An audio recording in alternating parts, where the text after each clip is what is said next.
Exodus 3, the burning bush. Now Moses was keeping the flock of Jethro, his father-in-law, and he led his flock to the west side of the wilderness, and came to Horeb, Sinai, the mountain of God. The angel of the Lord appeared to him in a blazing flame of fire from the midst of a bush.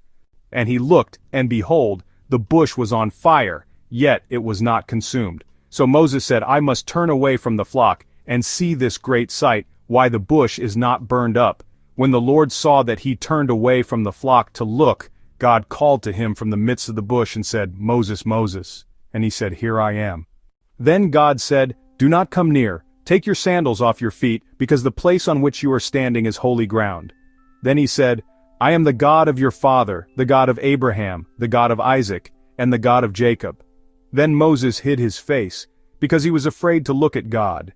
The Lord said, I have in fact seen the affliction, suffering, desolation, of my people who are in Egypt, and have heard their cry because of their oppressors, for I know their pain and suffering. So I have come down to rescue them from the hand of the Egyptians, and to bring them up from that land to a land that is good and spacious, to a land flowing with milk and honey, a land of plenty. Now behold, the cry of the children of Israel has come to me, and I have also seen how the Egyptians oppress them. Therefore come now, and I will send you to Pharaoh, and then bring my people the children of Israel out of Egypt. But Moses said to God, Who am I, that I should go to Pharaoh, and that I should bring the children of Israel out of Egypt? And God said, Certainly I will be with you, and this shall be the sign to you that it is I who has sent you. When you have brought the people out of Egypt, you shall serve and worship God at this mountain. Then Moses said to God, Behold, when I come to the Israelites and say to them, The God of your fathers, ancestors, has sent me to you, and they say to me, What is his name? What shall I say to them? God said to Moses, I am who I am. And he said, You shall say this to the Israelites, I am has sent me to you. Then God also said to Moses, This is what you shall say to the Israelites, The Lord, the God of your fathers, the God of Abraham, the God of Isaac, and the God of Jacob, has sent me to you. This is my name forever, and this is my memorial name to all generations.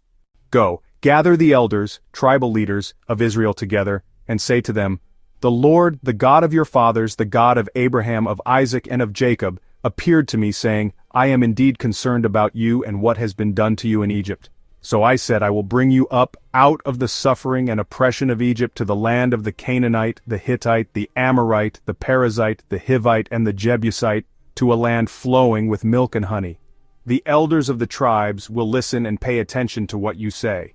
And you, with the elders of Israel, shall go to the king of Egypt, and you shall say to him, The Lord, the God of the Hebrews, has met with us. So now please, we ask and plead with you, let us go on a 3 days journey into the wilderness, so that we may sacrifice to the Lord our God. But I know that the king of Egypt will not let you go unless he is forced by a strong hand. So I will reach out my hand and strike Egypt with all my wonders which I shall do in the midst of it, and after that he will let you go. And I will grant these people favor and respect in the sight of the Egyptians. Therefore it shall be that when you go you will not go empty-handed.